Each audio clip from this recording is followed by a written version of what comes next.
Assalamualaikum warahmatullahi wabarakatuh. Perkenalkan, nama saya Erawati.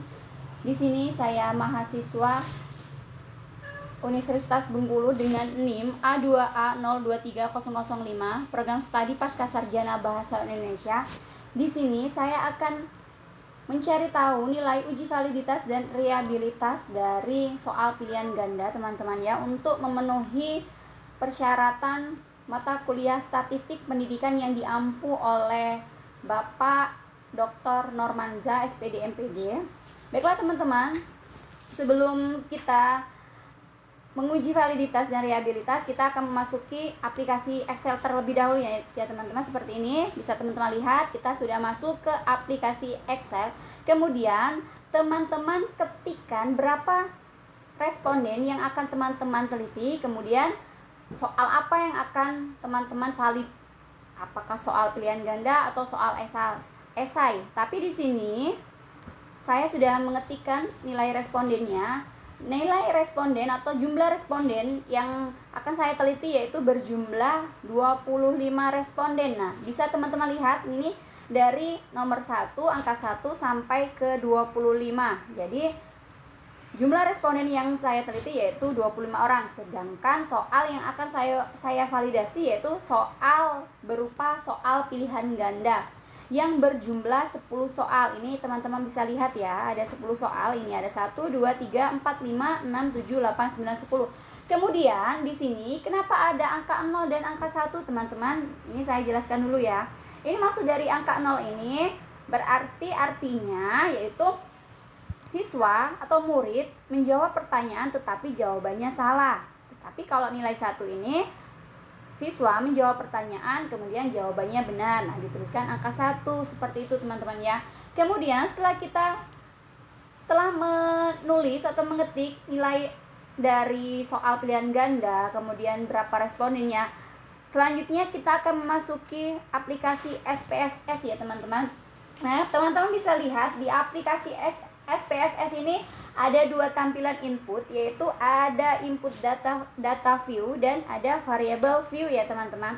Nah, di sini pada bagian variable view, di bagian name ini teman-teman ketik kira-kira berapa soal yang akan teman-teman validasi ya.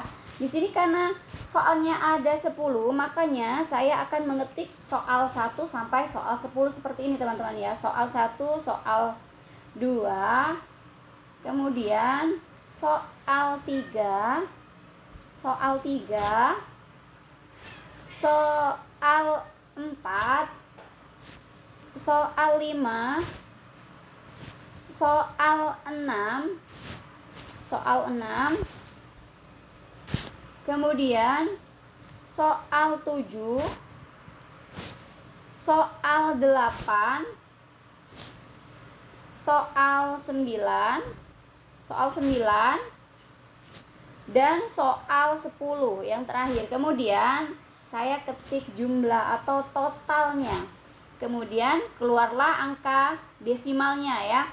Kemudian desimal ini, maksudnya desimal 2 ini, angka 2 ini yaitu artinya ada angka di belakang koma, 2 angka di belakang koma. Di sini kita kecilkan menjadi angka 0 semua ya teman-teman ya. Nih kita rubah angka 2-nya menjadi angka 0. Nah, kita rubah dulu ya teman-teman. Kita rubah semua dari soal nomor 1 sampai soal nomor 10. Kita rubah semua desimalnya menjadi desimal 0. Kemudian setelah kita rubah nilai desimalnya, kita masuk ke data view. Nah, bisa teman-teman lihat ya di bagian soal 1, soal 2, dan sampai ke soal 10 sudah terlihat. Kemudian kita kembali lagi ke Microsoft Excel yang nilainya tadi kita tuliskan. Kemudian nilai dan total kita copy ya teman-teman ya. Kita copy. Kemudian kita pindahkan ke aplikasi SPSS di bagian data view. Kita masukkan ya teman-teman, kita copy paste. Kemudian kita tunggu. Nah, di sini sudah nampak nilai-nilainya sudah berpindah. Kemudian setelah itu kita ketik pada bagian analyze, kemudian kita pilih correct, kemudian kita pilih bivert, kemudian soal 1 sampai soal 10 ini kita pindahkan dengan cara copy dan pindahkan ke kolom bagian kanan. Nah, sudah terpindah ya teman-teman ya. Kemudian kita pilih portion, detail, dan flag signifikan. Kemudian kita klik OK teman-teman. Kita tunggu sebentar teman-teman. Nah, bisa teman-teman lihat di sini ya. Di sini sudah kelihatan kira-kira soal mana yang valid dan tidak valid. Nah, bagaimana sih cara kita melihat soal itu valid atau tidak? Yaitu dengan cara melihat nilai di bagian total, portion, correlation, dan seek-nya.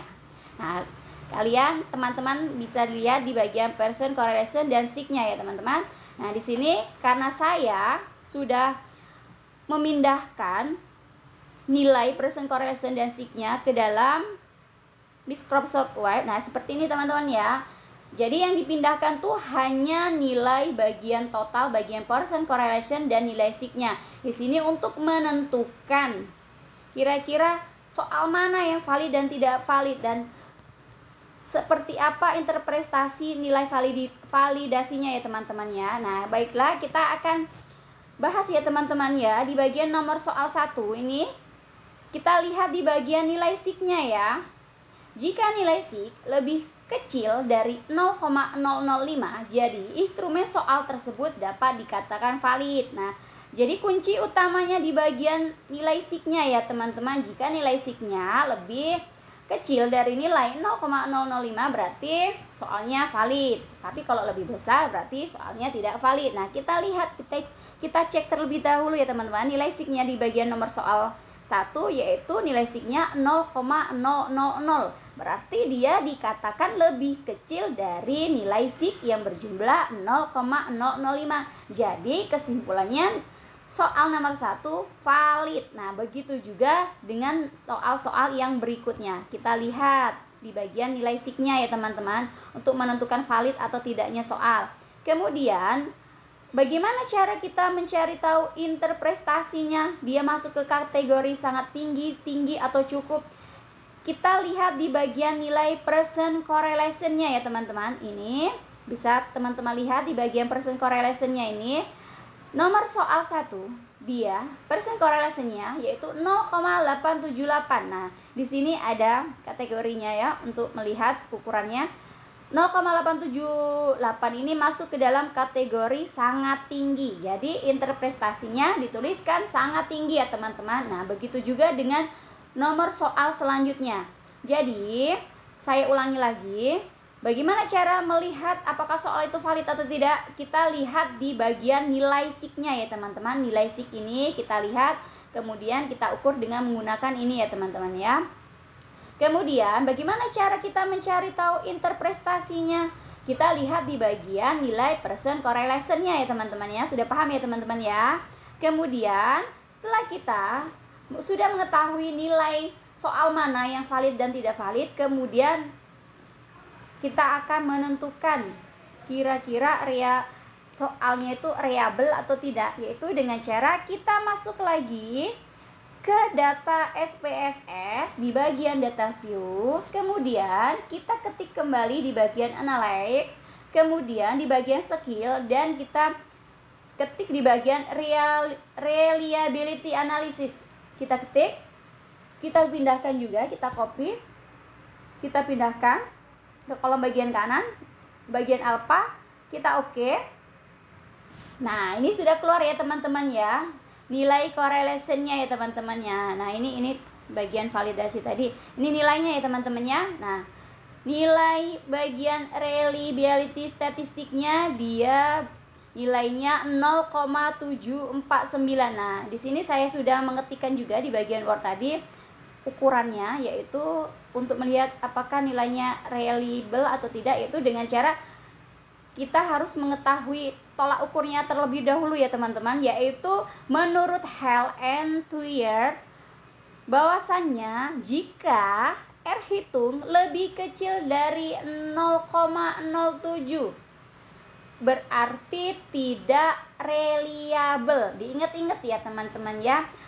Jika R hitungnya lebih kecil dari 0,07 berarti dia tidak reliable. Kita lihat lagi di bagian data SPSS, bagian alfanya dia nilainya 0,749, berarti dia lebih besar dari R hitungnya ya teman-teman. Jadi dapat disimpulkan bahwasannya soal dari 10 soal 8 soal yang valid dan 2 soal yang tidak valid. Kemudian datanya ini reliable, sangat tinggi ya teman-teman ya. Reliabelnya sangat tinggi. Itu saja yang bisa saya jelaskan mengenai uji validitas dan reliabilitas. Saya akhiri. Assalamualaikum warahmatullahi wabarakatuh.